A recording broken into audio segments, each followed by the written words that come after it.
Father in heaven, hallowed be thy name, thy kingdom come, thy will be done, on earth as it is in heaven. Give us this day our daily bread, and forgive us our sins, as we forgive those who sin against us. Do not bring us to the test, but deliver us from evil. Amen. Ayan, thank you, Joshua, the Father, the Son, and the Holy Spirit. Amen. Ayan, mga bata, bago kayo po tayo muna isasayaw. Gusto niyo ba yun? Oo! Sige po ako na ng music! Tumayin na ng teacher!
Opo. Sige po, bigyan natin ng limang bagsak si Mary Jane.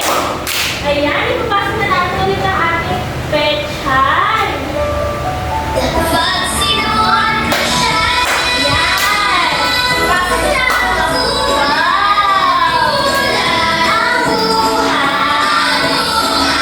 makulay ang buhay sa sinuot gulay. Ayan, nakuha ni Joy. Sige nga, Joy, sumunod ka na daw ng ating pechay.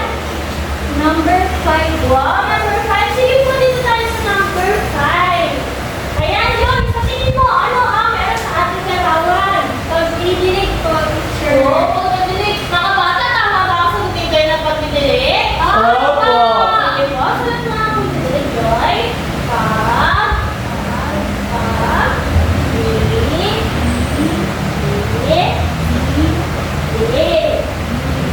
Ano nga ulit na lang kung salita ni Joy, mga bata?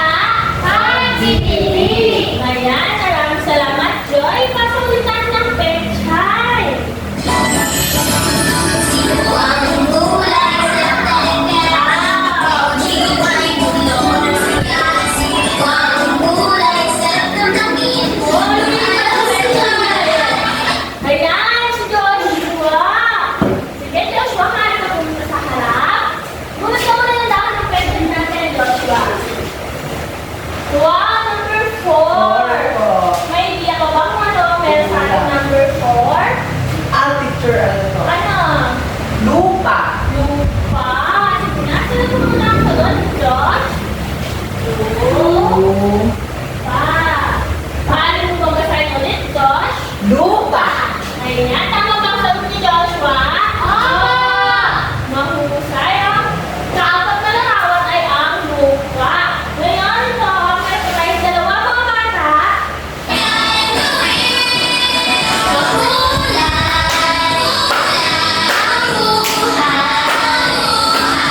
Makulay ang buhay sa sinuot gulay. Ayan, nakuha ni Mary Jane. Sige, Mary Jane, sumunod ka ulit ng dahon ng ating pechay. Sure. Anong number? Wow, number 2. Sige nga, Mary Jane, ano sa tingin mo ang tutuloy na larawan ng number 2? Mayroong yung lolo ko. Lolo mo. Ng ano palay. Palay, teacher. Wow, magkadali. Sige nga, sunod ba yung nasagot, Mary Jane?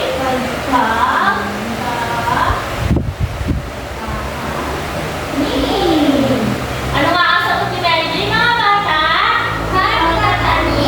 Ayan, marami sa may isang pang tayo na isang.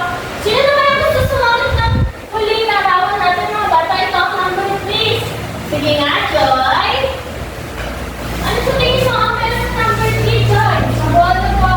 Abono. Mga bata, tama ba ang sagot ni Joy? Abono? Opo. Sige, Joy, paano mo sulat ng abono?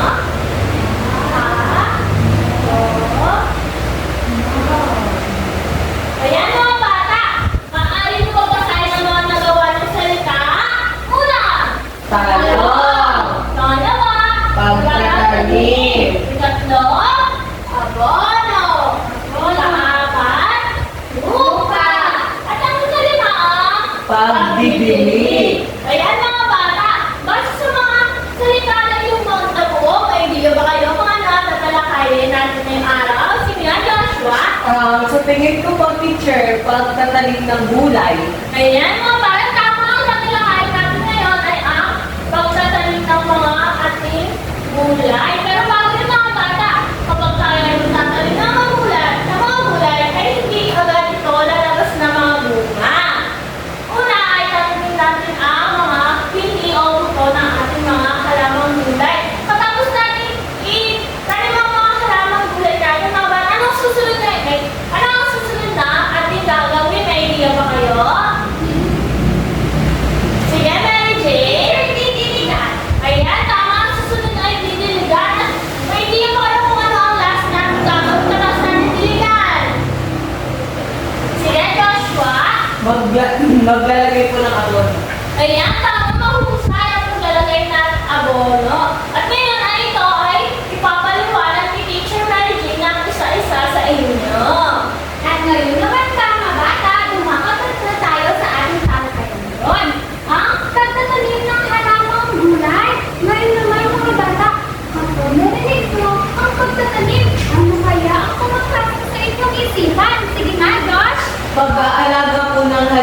bakuran po. Mahusay, pag-aalaga ang halaman sa bakuran. Sige nga, Joy, maaari mo bang basahin ang pagtatanim? Pagtatanim, proseso o gawain ng paglalagay ng tubig. Buto o halamang ornamental sa lupa upang itumubo ng mga at salamat. Ang pagtatanim, ginagamitan natin ito ng paso at ng lupa. Dito natin ipupunta ang binhi ng gulay at didiligan natin ito pagkatapos. Gayon din ang ating tatalakayin ngayon, ang pagtatanim ng halamang gulay. At sa tingin mo mga bata, ano kaya ang kahalagahan ng pagtatanim ng halamang gulay? Bakit namin ito itinuturo sa inyo? Sige nga, Joshua. Para po matutong kami mag-alaga ng mga halamang gulay. Mahusay para magkaroon tayo ng sapat na kaalaman at sapat na abilidad, lalo na sa pagtatanim ng halamang gulay na nakakatulong sa atin upang maging malusog. Hindi ba mga bata? Naiintindihan po ba? Opo! Ngayon naman, alam na natin ang pagtatanim ng halamang gulay. Ngunit mga bata, hindi ba nakakatulong din ang pagtatanim ng halamang gulay sa mga araw-araw na gawain natin? Opo! Teacher, sa paanong paraan? Hindi ba kapag wala tayong ulam, pupunta tayo sa ating bakuran at titipas ng talong at ating itong iluluto. And voila, may ulam na tayo. Hindi pa tayo lumastos. Hindi ba mga bata? Opo! At alam na natin ang pagtatanim. Tayo naman ay lumakot sa masisterong pangangalaga ng halaman. Dahil ang Pagdidilig! At ang pagdidilig. Sige nga, Beatrice, teacher, basahin ang pagdidilig. Ang tubig ang pangunahing pangangailangan ng mga halaman upang lumaki at mabuhay. Salamat! Nagana na lamang ng dalawang halaman na ito. At ito. Sa tingin ko mga bata, ano ang mangyari sa halaman na ito? Halaman na Teacher! Sige nga, Doy. Lantaro. Mahusay. Galang na siya. Ito naman. Ano ang kalagayan ng halaman ito? Sige na, Doy. Masigla pa po siya or buhay pa po. Maganda ang kulay nito. Ano naman kaya ang kailangan natin gawin upang maging maganda ang kulay ng halaman na ito? Teacher! Sige nga, Beatrice. Didiligan po namin, teacher! Ay, didiligan natin dahil upang ito ay mabuhay muli, upang magkaroon ng magandang kulay muli. Ang pagdidilig ay isang mahalagang hakbang sa pangangalaga ng halamang gulay dahil kapag sa pamamagitan ng pagdidilig, nagkakaroon ng sustansya ang mga halaman natin na galing sa lupa. At para hindi mamatayang ang mga halaman, kailangan natin itong gulay. Naintindihan po ba mga bata? Opo! At ngayon naman, alam na natin ang pagdidilig. Tayo naman ay kumako sa mga kagamitan sa pagdidilig. Mga bata, may dala-dala si teacher na mga kagamitan dito. Inyong tutuyin kung ano ang mga ito, mga bata. Okay, teacher! Sige, ang unang kagamitan, pasensya na mga bata. Walang aktual na kagamitan si teacher, kaya ipinalit na lamang ito batay sa kanyang kulay, batay sa kanyang katangian, batay sa kanyang lampi. Sige nga mga bata.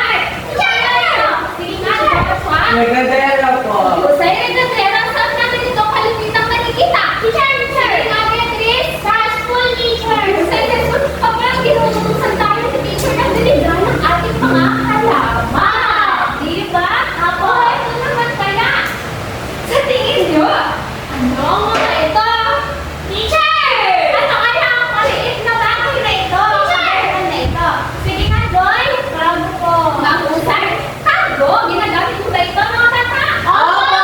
Ito na ang malaki na ito. Kaya ito, sige nga, Joy. Timba. Mahusay, di ba? Saan natin ito nakikita? Saan na, Joy? Minsan teacher pag naliligo tayo, pero pwede din po siyang pandilig. Oo, mahusay, dinigilin natin ang ating mga halaman. Ako! Diba?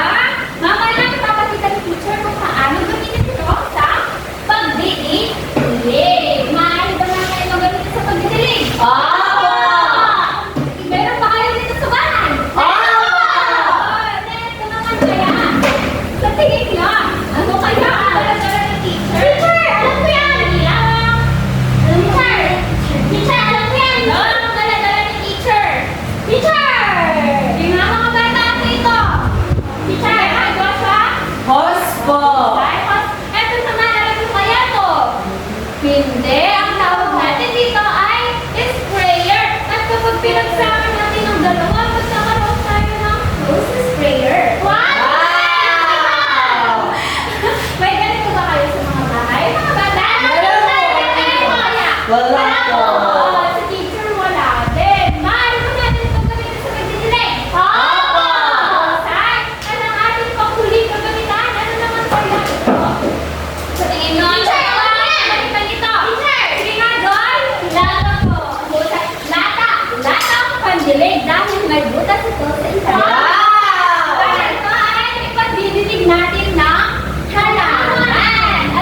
kagaya lamang natin sila.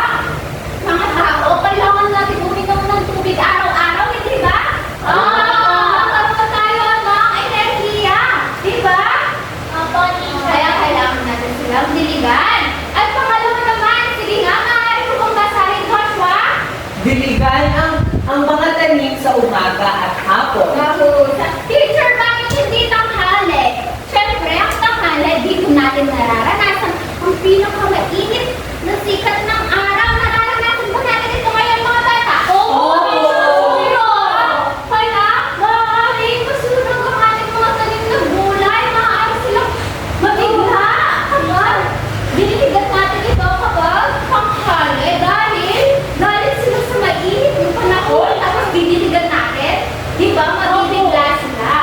Eh, teacher, bakit hindi gabi? Di ba? Maaari magkaroon ng fungal infection ng ating mga halaman.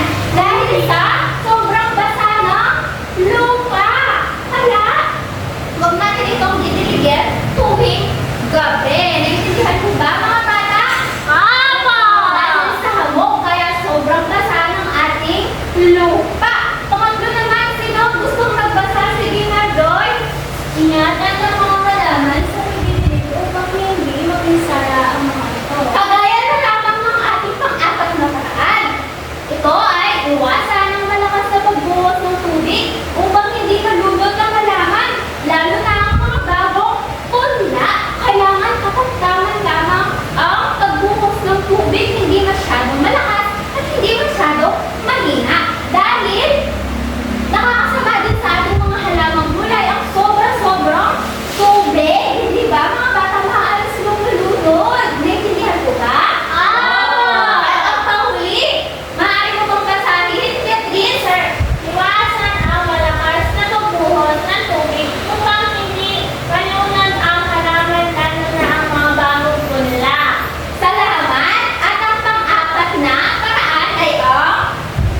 Sige nga, Josh. Iwasan ang malakas na pagbuhos ng tubig upang hindi malunod ang halaman, lalo na ang mga bagong punla. Ang panghuli pa natin, mga bata, tapos na tayo sa pang-apat. Asan na ito ni teacher? Sige nga, George, maaari mo bang basahin ang pang-lima? Kailangang maliit lamang ang mga butas ng regadera na gagamitin sa pagdidilig. Ayan, mga bata, batay sa mga kagamitan natin kanina. Tingnan natin kung maliit ang mga butas nito. Sige nga, kahit na DIY lang ito, kahit notice lamang ito. Ngayon ito, sa tingin nyo. Sige nga, Beatrice, maaari bang pumunta dito? Ako, teacher. Maaari mo bang tignan kung maliit ang butas ng ating regadera? Ako, teacher. Ganito lamang ang maaari ka dito. Teacher.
pagdidilig. Una. Narinig mo yung gawa? Wow, mahusay. Tama ba ang ginawa ni Joy, mga bata? Oo! Mahusay. Ano nga kasi ulit ang tawag natin dito? Bravo! Ito naman. Timba! Kapag timba. Ang ngayon, pangatlo, mga bata. Ano nga kasi ang tawag natin dito? Hose! Hose, ay ito naman kaya. Sprayer! Kapag pinagsama natin ang dalawa, hose, sprayer! Ganito lamang sa gamitin, mga bata. Pipindutin lamang natin itong itaas na pindutan ng ating sprayer. Tapos, ito ay maglalabas ng tubig. Ganun mga bata, walang tubig ang ating hose, walang tubig si teacher. Kaya naman, may tinatang video si teacher kung paano gamitin ang ating hose sprayer. Ganito lamang mga bata. Ating panoorin. Ayan. Nakikita niyo ba? Tutulungan ko ngayon kung paano gumamit ng hose sprayer. Ang tawag dito ay hose sprayer. Ganito lamang ang paggamit ha mga bata. Ayan. Iniikot na ito mga bata. Shape lang ng batay sa ano? Batay sa gusto ninyo ang shape nito. Ako naman ay maaaring shower o maaaring ganyan, no? Lakas. Yan ang tamang paggamit ng hose sprayer kapag nagtatarik tayo o kapag nagtatarik tayo ng halamang gulay. Ang dami-dami ng ano na? Opo. Dami-dami ng parte, no? Ngayon mga bata, may sapat na kaalaman na kayo kung paano gamitin ang ating hose sprayer. Opo! Ulit ang mga ito. Ano ito?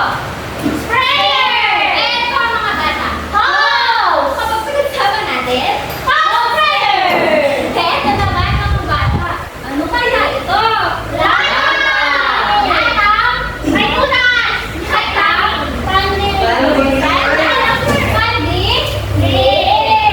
Sandali lang ang itatayo ni teacher dahil malakas ang hangin. Ngayon mga bata, nakakasulit ang tawag sa paggamitang ito.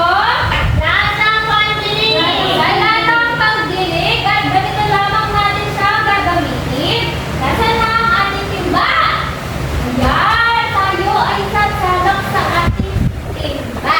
Ganito lang siya gamitin mga bata. Tayo ay manood.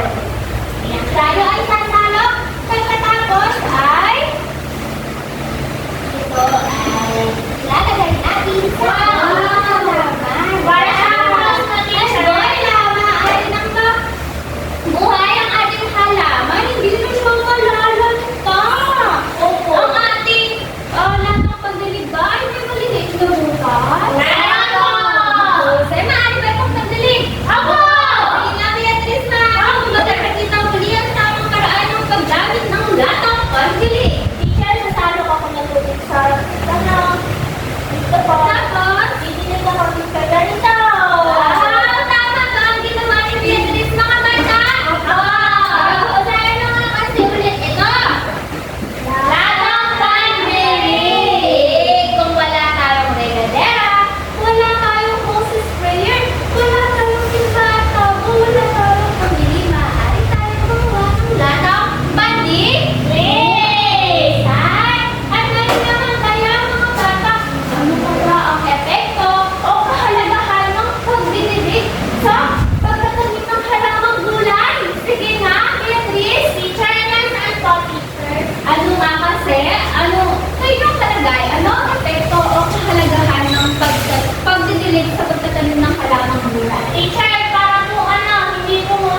sistemang proseso sa pagtatanim ng gulay. Handa na ba kayo?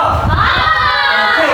Ngayon, gagawin ko lamang ito at huhulaan nyo kung ano ang ginagawa ko. Okay ba yun? Sa tingin nyo, ano ang aking ginagawa? Sige na, Joy. Nagbubungkal ba? Tama ba si Joy? Tama, ako ay nagbubungkal. So, ang pangalawang sistemang proseso ay ang pagbubungkal. Si Maan mo bang basahin, Beatrice, ang pagbubungkal? Ito ay paraan kung saan pinapaluwag ang lupa at inaalis ang ilaw ng mga damo. Tama. At alam niyo ba na napaka-importante ng pagbubungkal dahil una daw, napapaluwang na ang lupa na kung saan nakakahinga ng maayos ang ating lupa na mahalaga para sa ating halaman dahil ang mga halaman natin ay kinakailangan ng oxygen. Hindi lang tayo mga tao, pati rin ang mga halaman. Pangalawa, ang lupa daw ay inaalis ang mga ligaw na damo. Alam niyo ba na ang ligaw na damo ay masama para sa ating tanim? Sa tingin niyo kaya bakit? May idea ba kayo? Ako, teacher, meron. Sige nga, Beatrice, ano kayong idea? Teacher, baka po agawin na yung sustansya na meron sa ating halamang gulay. Tama, maaari na agawin ang sustansya ng mismong halaman. Halimbawa, ito na lamang. Doon sa ibinahagi ni Teacher MJ kanina, di ba? Nalanta ito dahil posibleng hindi ito nadaligan ng maayos. Meron pang isang rason dahil sa ligaw na halaman. Nakikita niyo ba ang ligaw na halaman na ito? Okay, tingnan niyo, akin itong bubungkalin at aalisin. Okay, teacher. Wow. Wow, alisin na. Nakikita niyo ba ito? Ano ang tawag dito? Ligaw na damo. Itong nasa ilalim. Tama, roots o ugat. Alam niyo ba na ang mga ugat na ito alam niyo ba na ang ugat na siya ang kumukuha ng sustansya sa mga halaman? Ngayon, itong ligaw na damo na to ay merong mga ugat. Makikita niyo dito, napakarami ng ugat. Kaya naman, nakakakuha siya ng mas maraming sustansya sa halaman. Kaya may posibilidad na pag hindi ito inalis ay mamamatay ang halaman. Nakukuha niyo ba? Ano ba ang ibig sabihin ng pagbubungkal at importansya nito? Okay, madali. Ngayon, sumunod naman tayo sa mga kagamitan sa pagbubungkal. Ngayon, meron akong ipapakita sa inyo tatlong larawan. Ang dulos, asarol, kutsara. Huhulaan niyo lamang kung nasaan ba dyan ang tunay na kagamitan at alternatibong kagamitan. Okay? Ito, lamang po. Ito ang, ano to? Asarol. Ito naman ang at ito naman ang sa tingin nyo, ano sa tatlong ito ang alternatibong kagamitan? Sige nga, MJ. Teacher, kutsara. Kutsara ba? Malalaman natin yan mamaya. Ngayon, explain ko muna o iyakin mo nang ipapaliwanag ang kahalagahan na bawat kagamitan na ito. Una, ang dulos. Kung makikita nyo, maliit lamang ito at patulis. Ito ay nakatutulong upang makaalis ng ligaw na damo na ginawa ko kanina, di ba? At ito din ay ginagamit para sa mga maliliit lamang na mga paso katulad nito. Okay? Susunod naman ay, ano to? Asarol. Maaari mo ba, may idea ba kayo kung ano ang gamit ng asarol? Kung ang dulos ay para sa mga maliliit lamang, ano sa tingin nyo itong dulos? Teacher! Sige, Bea. Teacher, sa tingin ko po, kasi mahaba yung kita ko sa mga malalaking lupa po nagbubukal tayo.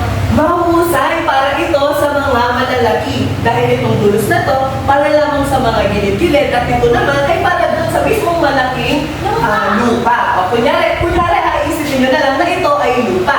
Ang gamit ng dulos ay pagganito. Kaya meron siyang sharp dito, tulis dito dahil kinukuha niya ng magano na ang lupa. Pasensya sa ingay, kinukuha niya ng pagganito ang lupa at doon nagbubungkal na ito. Susunod naman, ang kutsara. Tama si MJ kanina.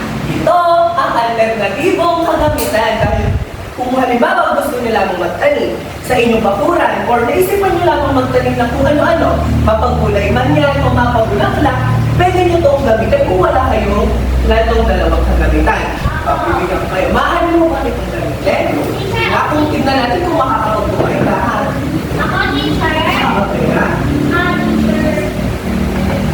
Teacher. Wow, nakikita niyo ba si Bea? Opo! Nakakapagbukay ba siya? Opo! Kung gano'n, maraming salamat. Maaari ka lang bumukaw. Kung gano'n, itong kutsara ito ay pwedeng gawing alternatibong kagamitan para sa ating pagbubungkal. Nakukuha niyo ba? Opo! Naiintindihan po ba? Opo! Sige nga, ano nga ulit ang tatlong kagamitan? Teacher! Sige, MJ. Teacher, dulot at sarot at kutsara. Sige na yun. Ano naman ang ginagamit para sa mga malalaking lupa? Teacher, ano ba? Sige, Bea. Asarot! Ang saron, mahusay. O ano naman ang ginagamit para pang-alis lamang ng ligaw na damo o para sa mga gilid-gilid? Sige, Joy. Dulos po. Dulos! Mama, nakuha niyo na ang ating mga kagamitan. Ngayon naman ay dumako na tayo sa mga paraan sa pagbubungkal ng mga tanim na gulay. Okay ba? Opo! Naiintindihan niyo na ba ang kagamitan? Opo! Ano na ba tayo dumako para sa ating mga paraan? Opo! Okay, kung gano'n, maaari mo bang basahin ang una nating paraan? Sige, Joy. Bumalik ng lupa sa umaga o kaya sa hapon. So, may naiisip ba kayong kaparehas nito? Opo, Sa teacher! umaga at hapon, ano yun? Sa pagdidilig po, teacher. Tama, ang galing sa pagdidilig. Ganun din po tayo sa pagbubungkal. Dahil sa umaga ay mas nakakakuha ng sustansya at hindi ganoong naiinitan ang ating mga lupa. O kapag syempre aalisin natin yung halaman, di ba maaalis siya sa lupa? Ngayon, kapag sobrang tirik ng araw, wala siyang makukuha ang sustansya sa lupa, kaya pwede itong mamatay. Okay, kung sa gabi naman, ganun din, maaari din siyang makakuha ng iba't ibang fungi o bacteria. Okay, pwede din siya mahamogan. Nakuha po ba? Opo! Okay, dumako naman tayo para sa pangalawang paraan. Teacher! Sige, Andre. Gawin ka ng tama ng bakas ng pagbubukal ng lupa. Ulit, yung pangalawa pa lang. MJ? Sige, MJ. Ulit, teacher. Bungkalin ang lupang nakapaligid sa halaman. Ngayon, bungkalin daw ang lupang nakapaligid sa halaman. Halimbawa, ito ang ating lupa. Ito ang ating halaman, okay? Bubungkalin lang natin ang nasa paligid nito. Bakit sa tingin mo kailangan natin bungkalin ang nasa paligid nito? Teacher! Sige nga. Teacher, sa tingin ko po, parang makahinga po yung halaman natin kulay. Tama, para makahinga ito. O bakit kailangan nilang makahinga? Sinabi ko po kanina. Dahil kailangan nila ng Oxygen! oxygen. Tama kayo. Dahil kailangan nila ng oxygen, kaya kailangan natin bungkalin ang nasa paligid nila. At paano natin alisin itong mga ligaw na damo? Alisin na natin ito para mabuhay pa itong halaman na ito, ha? Okay, teacher. Okay, pangatlo naman. Sino may magbasa? Bea, sige nga. Gawin katamtaman ang lakas na pagbubukal ng lupa. Oo, gawin lang ang katamtaman ang lakas ng pagbubungkal ng lupa. Dahil, pwede nyo, kapag malakas, tulad nito, pwedeng mamatay ang mga halaman. Sorry. Katulad, dito ko yan, nilakasan ko to at may halaman dito. Kapag nilakasan ko to, ano pwedeng mangyari? Teacher, Sige. pwede nga ng teacher, maputo yung ugat ng halaman natin kulay. Magaling! Dahil kapag nagbibigay ka ng pressure pa ilalim, mas umiilalim ito, di ba matalim ito, maaari niyang maputol ang mga ugat. Napakagaling naman, Bea. Sa susunod, sige doon. Dapat bungkalin ng mababaw ang lupa. Okay. Ganun din. Katulad sa pangatlo, mababaw lamang ang pagbubungkal ng walang diin para maingatan natin ang mga tanim nating halaman at hindi maputol ang ating mga ugat. Lalo na may mga halaman kasi tayo, mga sensitibo o maninipis lamang ang ugat nila. Kaya hindi natin pwedeng diinan or laliman pa ang pagbubungkal natin. Okay ba yun? Apa! Ngayon naman, maraming salamat, Enze. Ngayon alam niyo na ang mga paraan. Dumako naman tayo sa epekto nito. Sa tingin nyo, ano ang epekto ng pagbubungkal? Maaari nyo ba itong basagin? Sir, ako. Sige nga, Bea. Madali gumamit ang ugat ng ating tatanim na gulay. Di ba mahalaga ba na maraming ugat ang itatatanim nating mga gulay? Opo, teacher. Okay, tama. Ano ang mahalaga? Marami ang ugat na ligaw na damo o marami yung ugat ng talim nating halamang gulay? Teacher, Sige, MJ. teacher, marami yung ugat ng damit namin gulay. Tama, dahil sabi ko nga kanina, ang mga ugat, sila ang kumukuha ng sustansya. Diba? Kapag diniligan nyo, ang ugat ang sisipsip papunta sa ating halaman. Kunyari, nilagyan din natin ng abono, nilagyan natin ng mga lupa, ng oxygen. Ang ugat ang nagsisibling parang puso o utak ng halaman para mabuhay nito. Nakukuha ba? Okay, pangalawa. Sino maaari mo basta? Sige, Joy. Madaling mararating ng tubig ang mga ugat. Okay, di ba sinabi ko kanina, madali na mararating ang tubig sa mga ugat. Dahil di ba binubukal natin ang nasa gilid nito. Nalalagyan siya ng space sa ating lupa. Doon hindi lang oxygen ang mabilis na pumunta sa ating mga halaman. Bagkus, pati ang mga tubig na ating dinidiligan na siyang kukuhanin ng ating ugat. Okay ba? Ama! Naiintindihan ba? Ama! Nakakasunod pa ba? Nakakasunod ako! Mahusay. Para naman sa pangatlo. Si Bea, ano mo babasahin? Maluwag na makakapasok ang hangin sa halaman. Di ba? Maluwag din na makakapasok ang hangin sa halaman. Hindi kasi natin pwedeng i-suffocate or hindi bigyan ng hangin ng mga halaman dahil kailangan nga nila ng oxygen. Sa sinabi ko nga kanina, maaari kasi kapag walang hangin ng mga halaman, maaari itong mamatay. Dahil katulad na ng mga tao, di ba kinakailangan natin ng Oxygen! para Mabuhay! mahusay. Alam mo na, ano ang epekto ng pagbubungkal? Ama! Alam mo na, ano ang mga kagamitan sa pagbubungkal? Ama! Ready na ba kayo para sa ating pangatlong proseso? Okay, maaari na ba basahin kung ano ang pangatlo nating proseso? Maabonong organiko! Okay, abono organiko. Sino maaaring magbasa para sa abono organiko? Sige, MJ. Abonong organiko. Nagtutulong ng pagkisawaan sa mga panalinan para maging sapat ang sustansyang taglay ng lupa na kailangan ng mga ugat ng halaman, teacher! Base sa binasa mo, kailangan ba ang abono organiko? Sige nga, Bea, bakit sa tingin mo kailangan natin ang mga abono organiko? Teacher, pwede mo pagdagdag ng sustansya sa ating mga halamang gulay.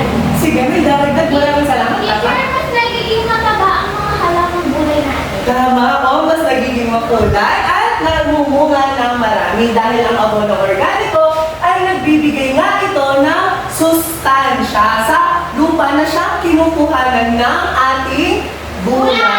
Okay, naiintindihan po ba? Ngayon, sige, tatakpan ko muna ito.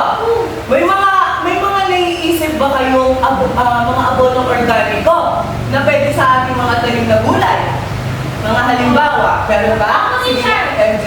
Teacher, dumi ng hayop. Dumi ng Sa- hayop? Kalabaw. Oo, pwede ba? Titignan natin mamaya. Maraming salamat. Yes, Sige, sir. Bea. Bulok po na mga gulay. Bulok na gulay na pwede. Tignan natin mamaya. Sige, ikaw, John. Meron bang naiisip?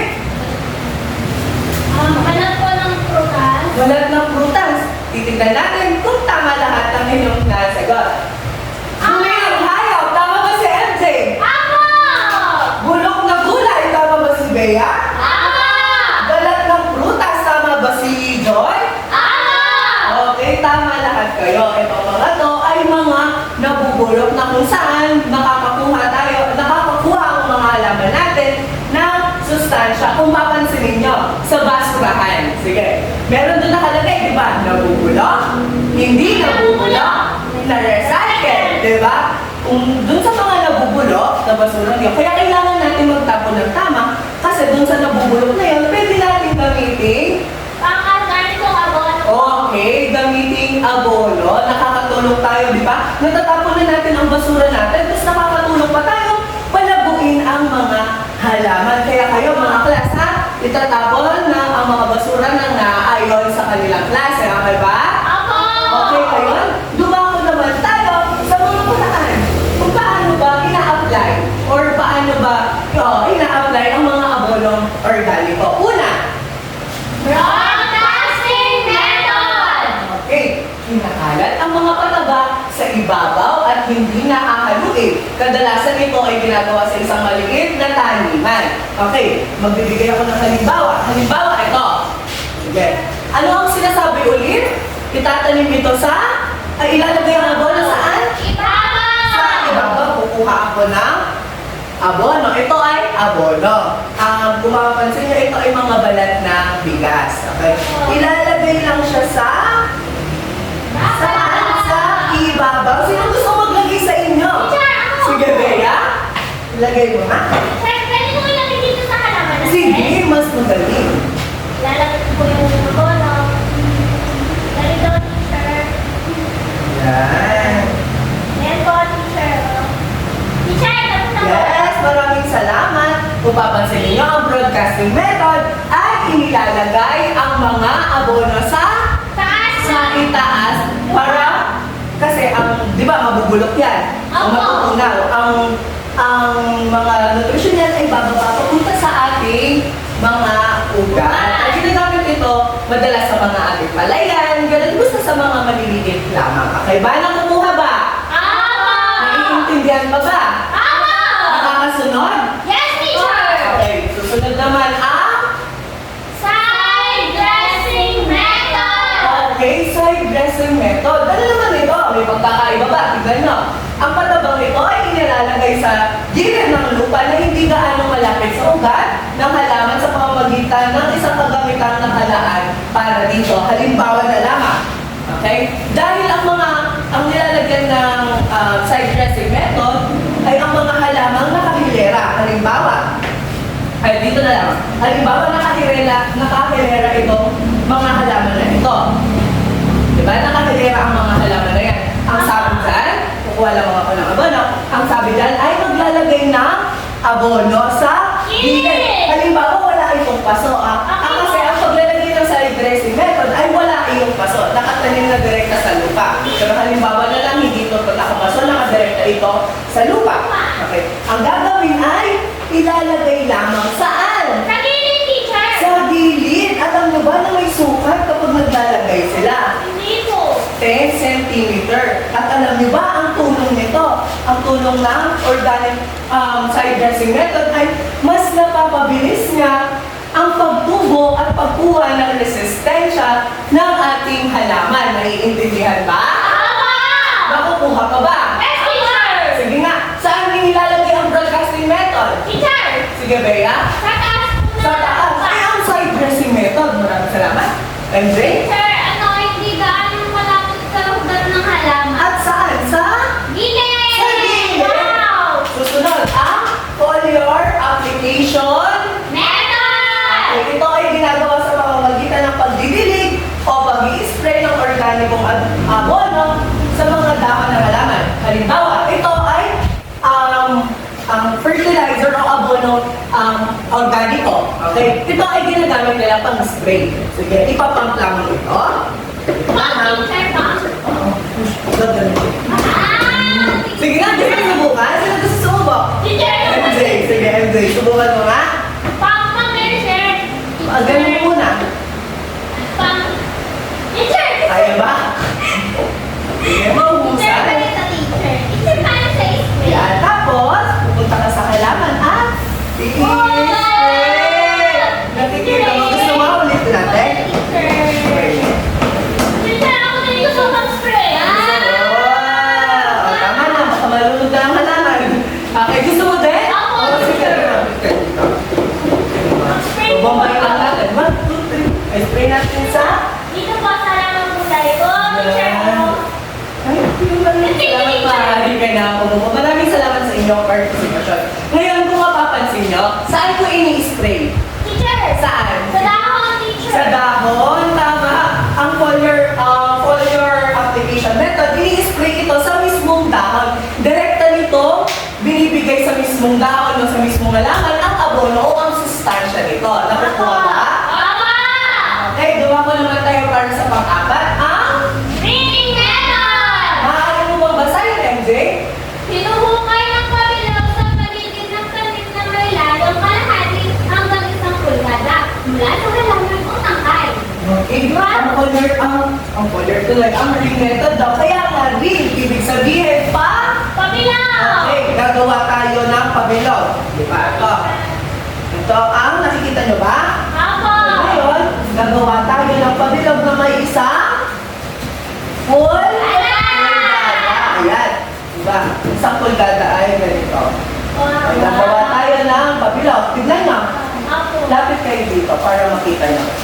Nakikita niyo ba ang bilog? Apa! Okay, ngayon, ang bilog na yan ay lalagyan natin ng abono sa mismong bilog. Nakakatulong din ito para mas madaling makuha ang sustansya para sa halaman. Nakukuha pa ba? Pakasunod? Sige, ulitin ko. Saan ang broadcasting method? Saan nilalagay ang abono? Sa taas. Ang side dressing method? Mahusay. And ang fire application? Sige. Ano ang ginagamit? Yes, mahusay. Eh, ang ring method? Sige. Gagawa ng bilog sa lupa, tapos lalagay doon organic lupa. Magaling, bigyan nyo nga ng 5 bagsak na palakpak ang inyong sarili. 1, 2, 3, 4, 5! Magaling. At hindi, method ay Application method! ito ang paglalagay ng or abonong organiko sa pamamagitan ng pag-aalo ng kataba sa Lupa. Kung ito ay inilalagay na lamang ang mga abono ng pagganito, ay parang ini-sprinkle na lang sila or ini-sprayan na lang sila. Ito namang berisal na to ay ating hinahalo ang lupa sa abono. Okay, halimbawa. Okay, wait lang. Wait lamang. Sige. Kukuha ito ang lupa natin. Kukuha ako ng Abono! abono. Ang gagawin natin ay hahaluin lamang natin ito. Wow. Gusto mo ba ba? Ako lang pagkumabono. Sino gusto Teacher! mo ba? Sige, Joy. Salamat. Nagawag siya ng abono Oo, tapos, at inaralo ko dito sa lupa. ihahalo. Sige na, halo ko eh. Teacher, hindi namin nakikita. Hindi nyo nakikita? Okay, sige. Lagay daw natin. Nakikita na namin! Nakikita nyo ba? Apa! Hinahalo ni Joy ang fertilizer sa... Lupa! Sa tingin nyo, epektibo ba yun? Opo! Oo, kasi nga nakahalo na mismo ang sustansya o ang mismong abono sa lupa at hindi na mahihirapan ng lupang mag-absorb dun sa abono. Kita nyo dito, lalong mabuti ang abono. Ngayon, nakukuha na ba ang ating lesson? Ano nga ulit ang tatlong prosesong ng pagtatanim ng gulay? Sige, MJ. Teacher, pagbibili, pagbubungkal, at paglalagay ng abono organiko. Magaling! Bigyan na ng tumbagsak si MJ! 1, 2, 3! Ngayon, doon na nagtatapos ang ating talakayan. Upang masubok naman ang inyong kagalingan, katalinuhan, at abilidad sa nakuha natin kasi ngayon, ay meron akong hinandang question at na inyong sasagutan.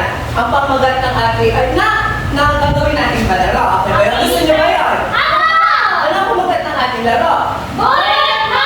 Sagot mo! Sa ba nga? Bulan mo! Sagot mo! Okay, ganito. Bubulupin nyo lamang anong gulay ko? Carrot! Bubulupin nyo lang ang carrots. Sa carrots na yon, ay may nakahandang katanungan na inyo sasagutan. Sino ang gusto ko lang magbulot? Teacher, ako! Sige, Bea, ikaw. Teacher, pwede kahit ano bunutin sa mga Sige, carrots? ano? Teacher, gusto kong ibunutin na. Go! Tulungan ng ating pagsama yung araw. Ang pamagat ng aming paksa ngayong araw. Teacher? Ang sistema pangangalaga sa halaman o pagtatanim ng halamang gulay. Tama ba siya? Di po, teacher! Pero maraming salamat sa iyong pagsubok. Pero may point naman siya dahil pinalaki natin ang sistema pangangalaga. Pero ano ba talaga ang ating talakayan ngayong araw? Loading teacher, tutulungan ko ang ating kawan. Sige nga, tutulungan ka na ka. Thank you. Welcome. Ano? Ang ano ng ating talakayan ngayon, teacher, pagtatanim ng halamang gulay. Okay, magaling. Bigyan niyo pa din sila ng 2 bagsak na palakpak. Okay, sino ang gustong bumulat para sa ating pangalawang karat? Sige nga, Joy. Teacher, ang taas ko ni Joy, no? Oo, siguro may hindi ka kumain ng gulay na. Oo, Oo, kaya siya malakas. Matangkad. Okay. Basahin mo po. Oo, basahin mo. Ang tubig ang pangunahing Ito po Ano po? pagdidilig po. Tama, pagdidilig. Dahil ang tubig ang pangunahing pangangailangan doon. Tama, ang po? Didilig! O, pangatlo. Sila, MJ? Ako ulit. Wait lang. Ako pa nga. Yes. MJ. Teacher, eto. Carrot. Carrot.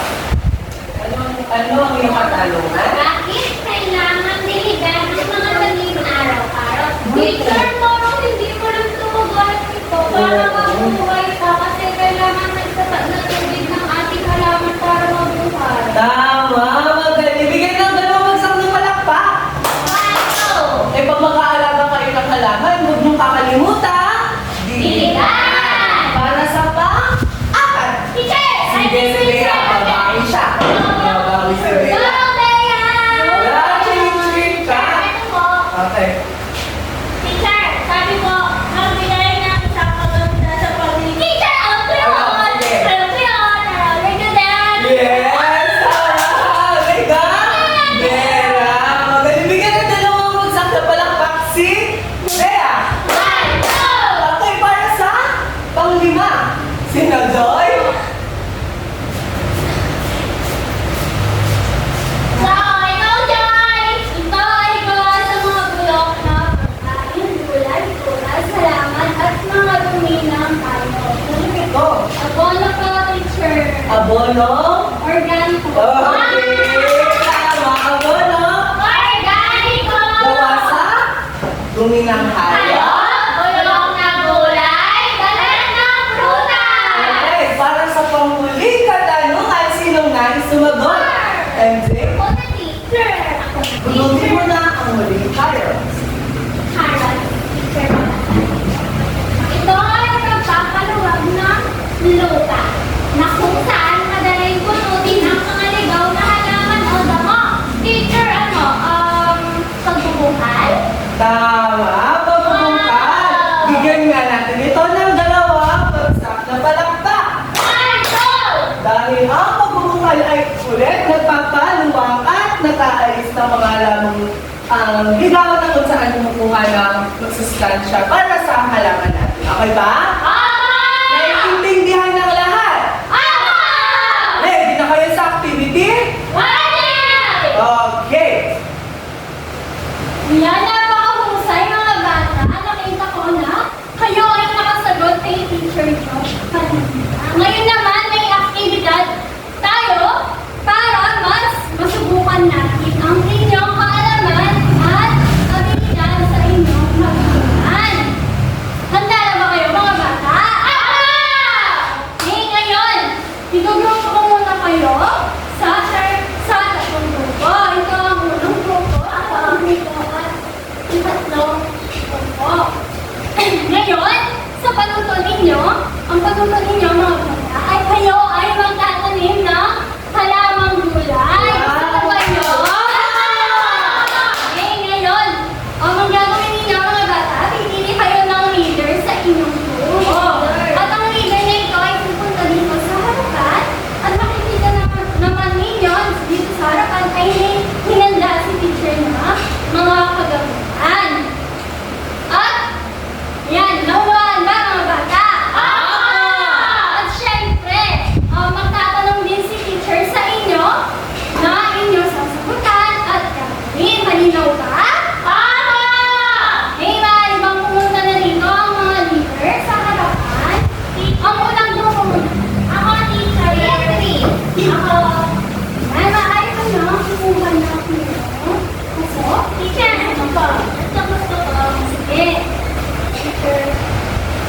Ayan ang napili mo, pasok. Ayun, tinatanong ni teacher, ano ang gagawin mo para makapagkaling tayo ng halamang gulay? Ang unang gagawin mo. Teacher, pupuntahin ko po. Sige na, maaari mo bang makita kung paano siya dito? Teacher, pero ng dulos. Dulos. Ako. Ganito, teacher, o. Yan, dahan-dahan yan sa iyong mga kaklase. Pero hindi nakikita nga. Wow! Ayan, nakakahusay. Ngayon naman, tapos ka na sa pagbubukhal. Ano ang gagawin mo? Teacher, tatanggap ko na muna ng mga baby or buto. Tama, bibigyan ng baby. Ang magawa. Yan, yan ang baby mo. Yan ang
magpahinga po ng maayos yung halaman po.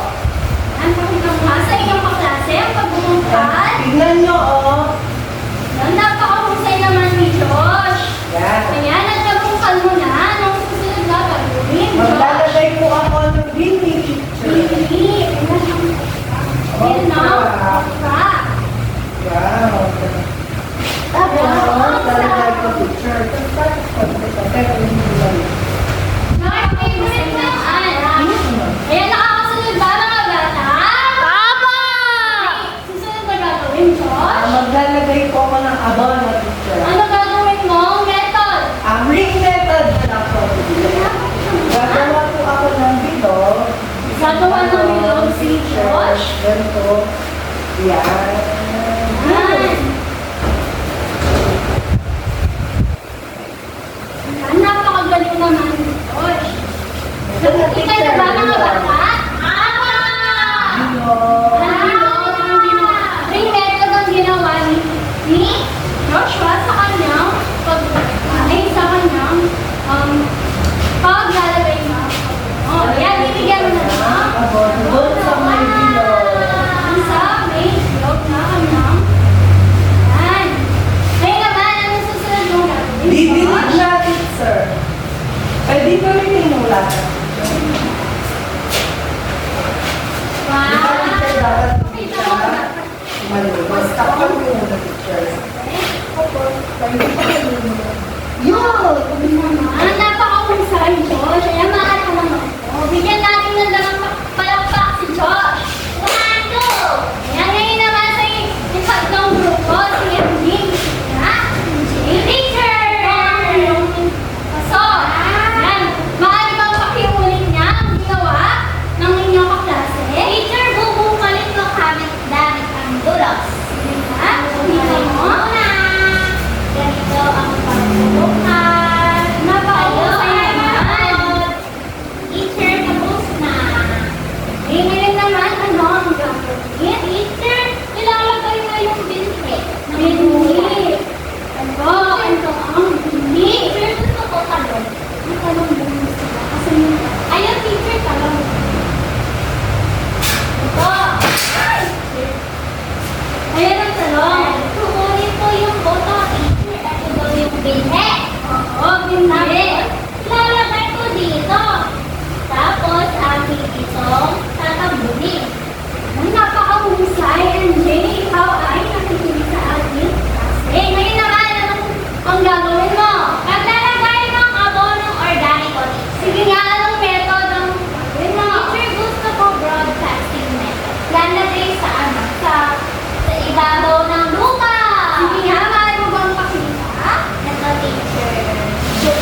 bibigyan kayo ni teacher ng takdang aralin.